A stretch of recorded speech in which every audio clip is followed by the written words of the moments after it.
একমাত্র গরিবরাই জানে কষ্ট কাকে বলে, কতটা পরিশ্রম করে কষ্ট করে বেঁচে থাকতে হয়। এখন অনেক উন্নত মানের মেশিন বেরিয়েছে যেগুলি দিয়ে খুব কম সময়ে অধিক কাজ করা যায়। আগেকার দিনে কম করে 25 থেকে 30 বছর আগে কৃষক ফ্যামিলিতে গরিব বলুন ধনী বলুন সবাই নিজের কাজ নিজেরাই করতো। তখন তো এই মেশিনগুলো ছিল না। বিশেষ করে ধান কাটার সিজনে ধান কাটাই মাড়াই করতে অনেকটা সময় লেগে যেত। অনেকের মনে এটা প্রশ্ন আসতেই পারে, আগেকার মানুষ কী করে এতটা পরিশ্রম করত? আসলে তারা সেই রকম পরিস্থিতির সম্মুখীন হননি বা দেখেননি। আমি এখন একটা লম্বা পিঁড়িকে একটা সাপোর্টের উপরে এমনভাবে বসিয়েছি, পিঁড়ির একটা দিক উপরের দিকে থাকবে আর একটা দিক নিচের দিকে। আমি ধানের আটিকে পিঁড়িতে বাড়ি দিচ্ছি, ধানগুলো নিচের দিকে পড়ছে।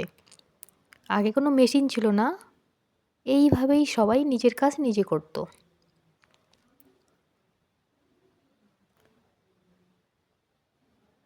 যাদের টাকা পয়সা ছিল অনেকেই টাকা দিয়েই করতো। যাদের টাকা পয়সা ছিল না এরকম কয়েকটা ফ্যামিলি একে অপরকে হেল্প করত। কয়েকজন মিলে প্রথমে একজনের কাজগুলো তুলে দিত, এর কাজ হয়ে গেলে ওর কাজটা শেষ করত। এইভাবে একে একে সবার কাজগুলো উঠে যেত। কাজ শেষে একদিন তারা মাংস দিয়ে পিকনিক করত। তখন তো মাংসের দাম খুব কম ছিল। আর আর আমি এই গল্পগুলো বড়দের মুখেই শুনেছি। আমার পিছনে ধানের পুঁজি রয়েছে। ধানের আটি থেকে ধান বের করে সেই আটিগুলোকে আমি আলাদা জায়গায় রেখে দিচ্ছি, যাতে ধানসহ আটির সাথে মিশে না যায়।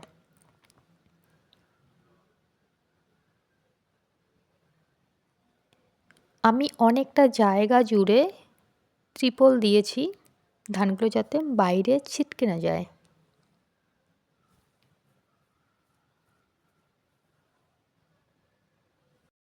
আগেকার দিনে হতো কি, ধান ছাড়া আটিগুলোকে গিঁটটা খুলে কিছুটা জায়গা জুড়ে রাউন্ড আকারে ছড়িয়ে দিত।